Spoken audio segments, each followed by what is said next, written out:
tendencias, títulos tan vastos, uno dice, bueno, ¿y esto por dónde entrar? ¿De dónde estará la punta del ovillo? O para ver desde dónde contribuir. Yo no soy de andar mucho leyendo lo que pasa en el mundo. Dice un primo mío del campo, dice de sí mismo, yo vivo adentro de una pava y miro el mundo por el agujerito de Kiko. Más o menos me identifico con ese rol. Entonces digo, ¿desde dónde buscarlo de las tendencias? Bueno, desde lo que veo alrededor. Súmalo a eso, algún congreso, algún ATD ahora, o alguna bibliografía. Pero lo de tendencia es una cosa que me pasa a mí personalmente. Cada vez que uno lee o recorre alguna librería, las tapas de los libros, digo, qué interesante, pero al mismo tiempo es inevitable pensar en aquello con lo que uno convive todos los días. Con lo que uno convive todos los días, las dificultades del día a día, de ayudar en situaciones de trabajo, de las más variadas y las más básicas, a uno lo tironean medio como ancla a la hora de pensar tendencias. ¿A qué voy con esto? Hay corrientes, magníficos, pero también hay como contracorrientes. Entonces, desde ese lugar pensaba esto de qué perseguir y de qué escapar. ¿Cuál se ha visto esto? Ahí está. Tendencias, si son propensión, inclinación, movimiento, bueno, pueden ser tendencia de moda primavera-verano, o también puede ser tendencia creciente en la morosidad de tarjeta de crédito. Las dos cosas pasan. Una está buena, la adopto, la otra digo, uy, ¿qué hacemos con esto? ¿Suena? Por eso esto de qué elegir y de qué escapar. ¿Verdad? Si lo llevamos al oficio, este camino de doble mano me remitió inmediatamente a una presentación que hice en el Congreso del 2000, Rosario era 2000, ¿no? Sí. ¿Verdad? Donde, a ver, veníamos ya desde mediados de los 90 trabajando con grupos autónomos en fábrica, ¿verdad? Me tocó participar de las experiencias de armado de autónomos en línea de producción, y toda la corriente era empowerment, ¿se acuerdan? Algunos en el 2000 trabajaban, así que no se hagan lo que traían. Otros son más niños. Pero algunos nacían, por lo que veo. Algunos nacían, y bueno. Y ahí aparecieron estas imágenes de tendencia de las que adoptar y también tendencia que revisar, porque al mismo tiempo que teníamos más autonomía en el nivel de ejecución, yo nunca he visto tanta obediencia, sumisión y siguana en los niveles de dirección en esos años, ¿verdad? Lo que es bueno para mi jefe es óptimo para mí, decía siempre viejo cliente, compartimos, trabajando yo con Luis, creo que era Guillermo Ceballos Serra, lo que es bueno para mi jefe es óptimo para mí. Pero lo decía en broma, ¿no? Pero en esos años se vio esta situación de alinearnos a cualquier objetivo, por absurdo que sea, ¿verdad? Decir que sí a lo que venga. Entonces, qué contradicción, ¿no? Tanta autonomía y tanta libertad abajo y tanta sumisión y condicionamiento arriba. ¿Suena? Viene como ejemplo, bien Marisa, un sí, un ajá, me acuerdo cada tanto, viene buenísimo. Porque te contesta.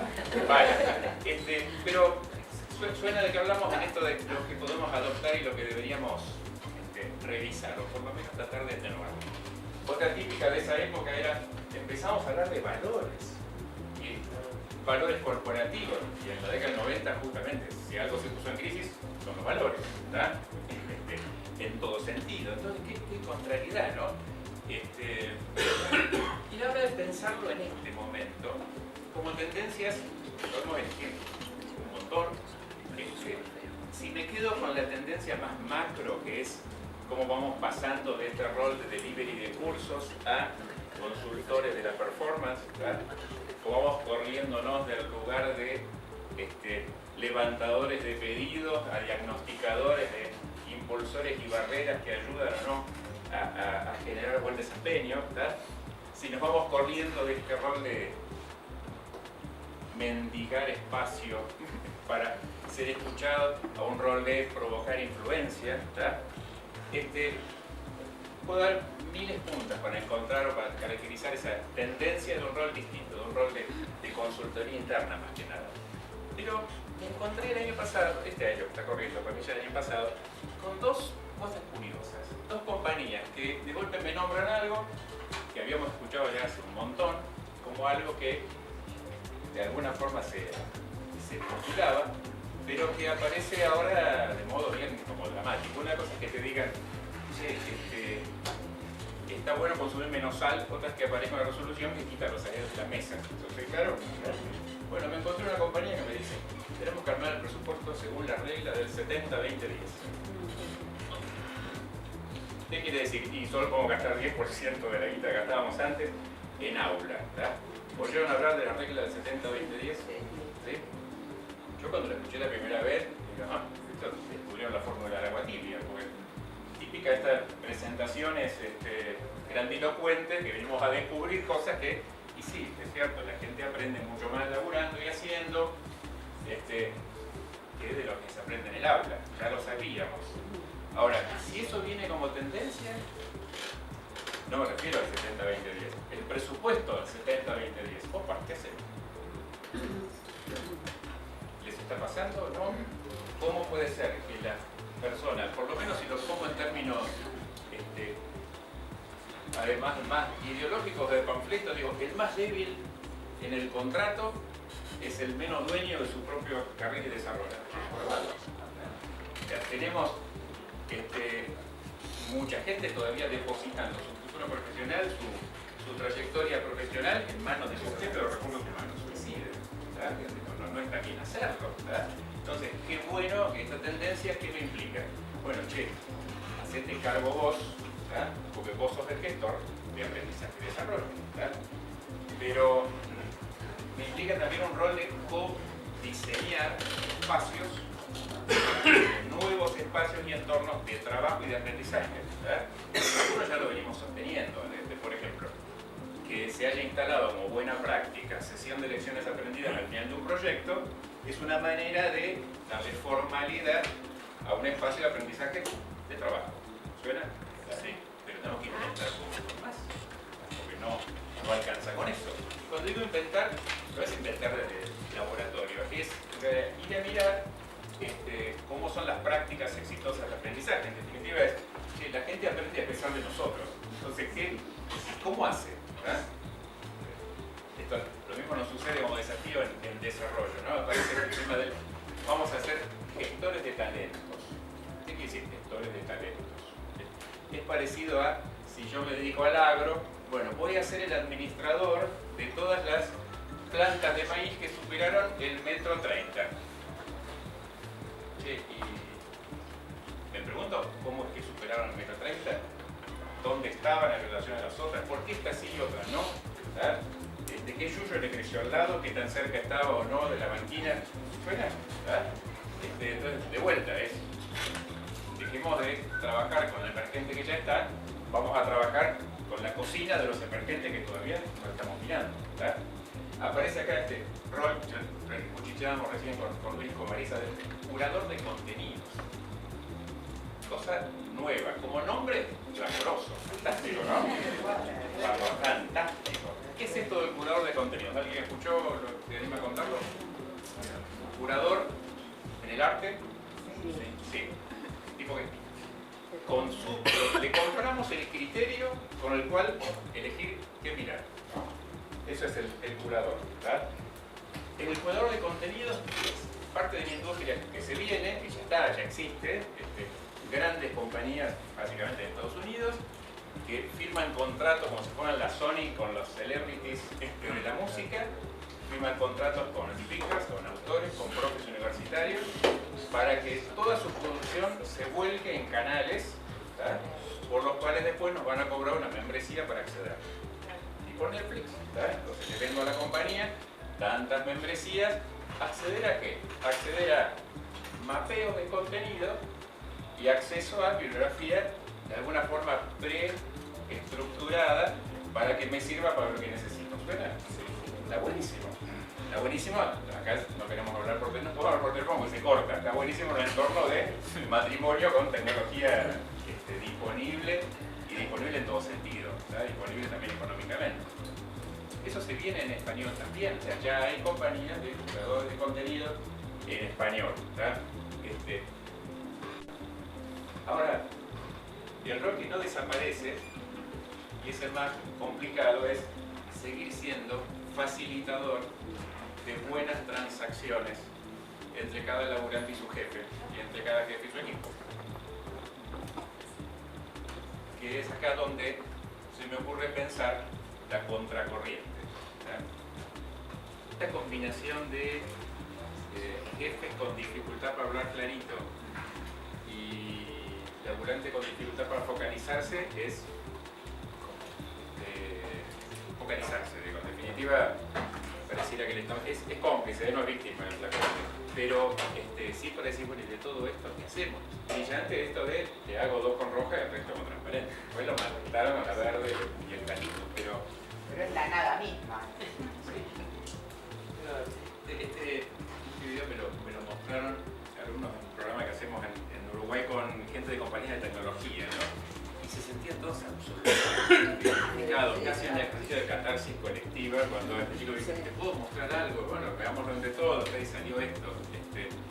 Justamente por este tema del rol de experto y la demanda de cliente o la figura del comercial, el vínculo con los técnicos, cosa bastante típica en el rol.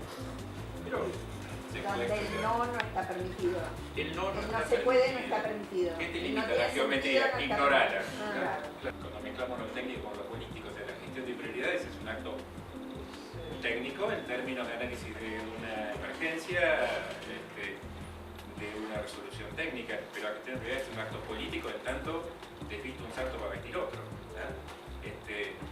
Y yo he dicho mucho con esto de hablar clarito y que te marque bien la cancha. Todos tenemos el derecho de recibir la cancha bien marcada, además de que tenemos la obligación de bancarnos en incertidumbres, sin duda, porque la cancha no se va a marcar con el diagrama permanente, pero de última tienes que tener la puerta abierta para discutir cada vez que te cambia el arco de lugar. Ese vínculo es el que me parece que todavía, gran fracaso para todos los entrenamientos que hemos hecho de mando medio, diferencial durante tantos años, donde un viejo compañero de la ruta que cumplió este año, Darío Lucheta, decía, yo llego a casa y me doy cuenta que estuve facturando diciendo cosas que me decía mi abuela. Si te comprometiste a más de lo que puedes abarcar, avisa a tiempo. Si no entendiste, anda a preguntar.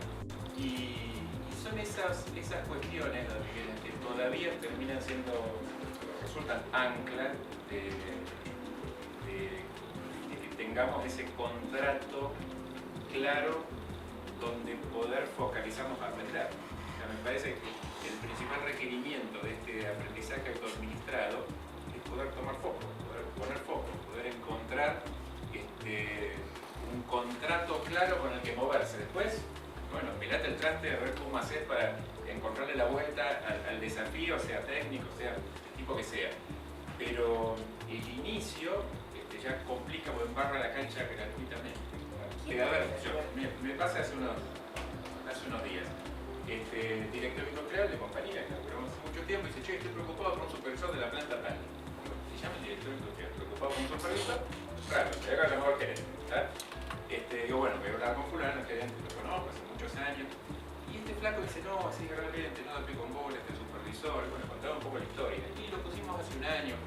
Pasa que vino a reemplazar a otro fulano que murió y en el medio, claro, tuvo la mala suerte de que cambió tal contexto con un cliente, que empieza a hacer productos farmacéuticos, y la regulación a no sé quién, y la auditoría no sé cuánto, y además se fue fulano, y o sea, era crónica de muerte anunciada. O sea, ahora el flaco era un comentarista de primera, era una crónica magnífica de todo el devenir, pero en la práctica, ¿qué hiciste con este flaco mientras tanto? Porque ahora me contás la autopsia, pero ¿qué pasó en el medio?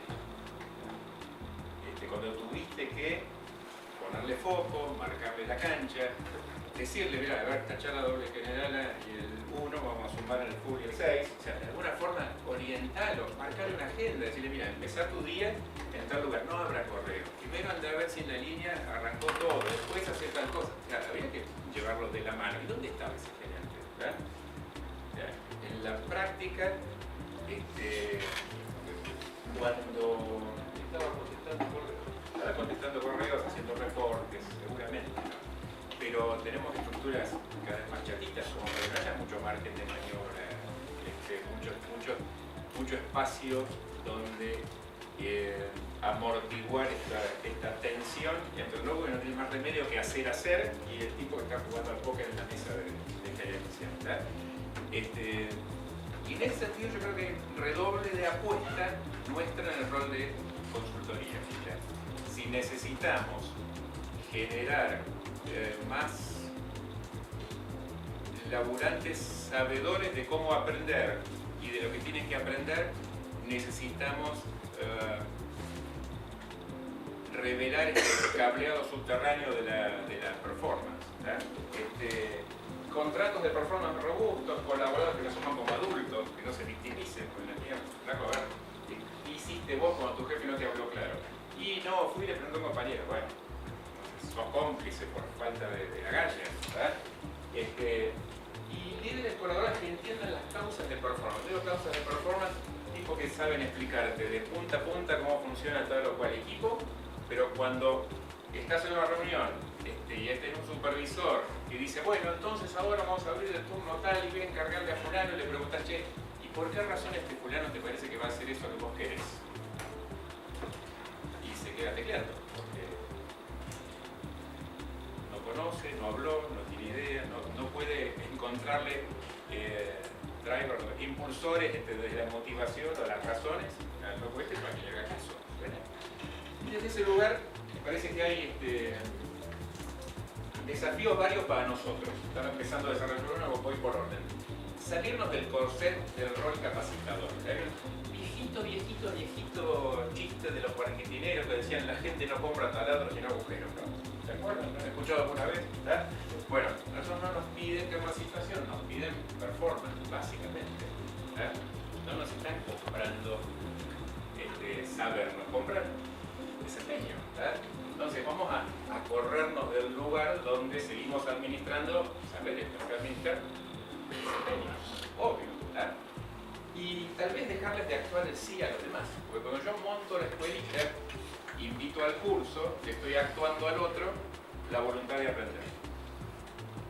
Si de golpe, 2016, no armo plan anual, no programo nada, no invito a ningún lado, ¿verdad? ¿Qué pasaría?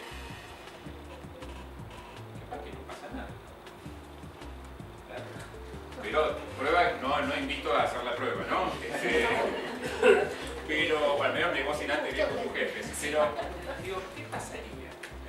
Ustedes pueden imaginarse quién vendría a pedir ayuda, quién no, qué tipo de temas plantearía, ¿verdad? Y esos temas que plantearían son los que están en la agenda que ya preparamos. Cuando digo actuar del sí, de los recursos humanos nos encanta convencer a los demás de que les gusta cambiar, convencer a los demás de que les gusta aprender, convencer a los otros de que hay que trabajar en equipo y quererse, y hacemos catequesis todos los días. Actuar del sí, de alguna forma, es hacerme cargo yo de un desafío que es el otro. ¿Querés aprender? Bueno, vení te ayudo. ¿Querés que tu equipo labore distinto? Vení te ayudo. Pero yo no te voy a hacer los deberes. ¿Querés que todo lo que sea? Y esto es entender primero nosotros ese sistema, ¿verdad? Y acá dijo axioma primero maestros, Oscar Blake. El señor Oscar decía, forma de evaluar rápido un buen gestor de capacitación. Anda a mirar el tapizado de la silla. Si está enterito, está bueno porque el tipo anda caminando. ¿Verdad? Claro. Pero eso lo decía Oscar hace 30 años. ¿Verdad? Me pasó el año pasado. Compañía cliente contratan a una piba en recursos humanos para trabajar en la línea. Estaban sorprendidísimos porque ¿cuál era el comentario? Esta piba vino con zapatos de seguridad el primer día. Estaban extrañadísimos. La piba decía, obvio, ¿cómo le venir con zapatos de seguridad si mi laburo? Cuida la planta. Hacer visible lo invisible es aprovechar cada conversación que tengo con laburantes, con líderes, para ayudar a hacer ver de dónde sale el laburo, que es la performance, que son preguntas muchas veces. ¿Por qué razón fulano te parece que va a hacer lo que vos querés? A ver. se te ocurre. Y tenemos que encontrar cuáles son los motivos que están en el otro, la energía que vendrá de dentro para afuera. ¿Está? Ok, y si no quiere, ¿qué vas a hacer con él? Bueno, pensemos los incentivos, pero la variable ganas tenemos que gestionarla de alguna manera. Puedes pretender si no hacer torta solo con harina, algún emulsionante tiene que haber. ¿Está? Bueno, a ver, ¿va a estar escrito en algún lado lo que hay que hacer? No, si lo dice el jefe va a estar disponible, bueno, no siempre, bueno, escribámoslo, pero en algún lugar tiene que estar definido el hacer. ¿Está? ¿Suena? Estos drivers que son son elementales, ¿no? Pero nosotros estamos mirando siempre competencias. Ahora, modelo de trabajo, el diseño de encuestas, las recompensas, la motivación, el supervisor, no los estamos mirando. Bueno, tenemos que ser expertos en entender por qué diablos alguien labura como labura. Este cableado subterráneo explica finalmente, en esta combinación extraña, única para cada lugar, diferente para cada persona, de qué manera sale la torta rica. Y ahí quién es capaz de, comiendo un pedazo de torta, decir, no tiene canela. Bueno, esa misma expertise tenemos que generarla mirando a la gente laburar. ¿Para qué? Para avivar giles, para que cada laburante entienda cuáles son los impulsores de su propia performance y para que cada jefe entienda cuál es el cable clave para mantener, al menos para no romper. Como decía un loco, motivar es tan complicado que alcanza con no desmotivar, lo que hacemos habitualmente. Entonces, desde un lugar, yo digo, si nos viene el 70-20-10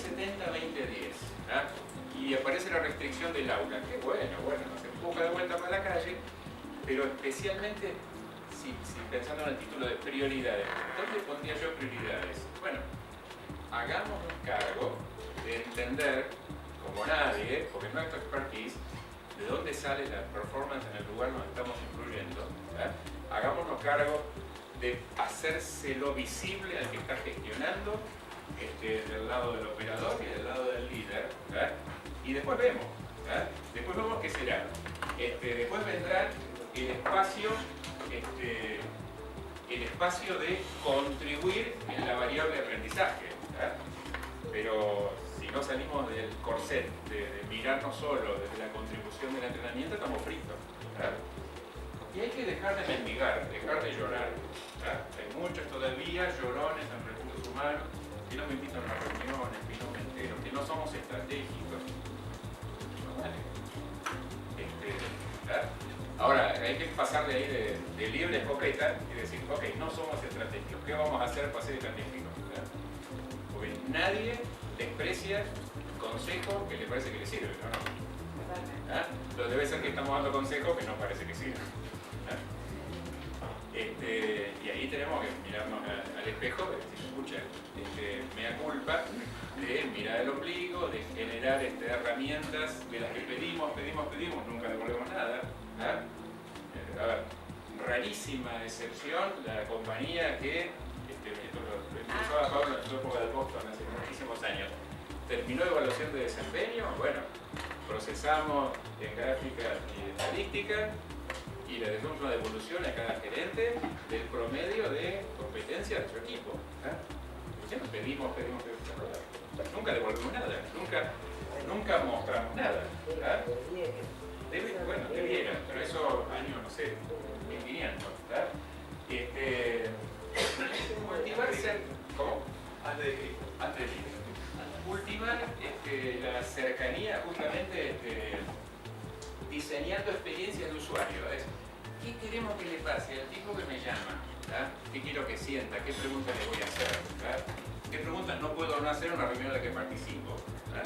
Porque son preguntas que tienen que instalarle en el otro visibilidad sobre el fenómeno del desempeño, que a la vez rompa esta idea de que el mal desempeño se resuelve con cursos, por supuesto, pero que vayan generando, este tipo de pregunta interesante, invitarlo de vuelta.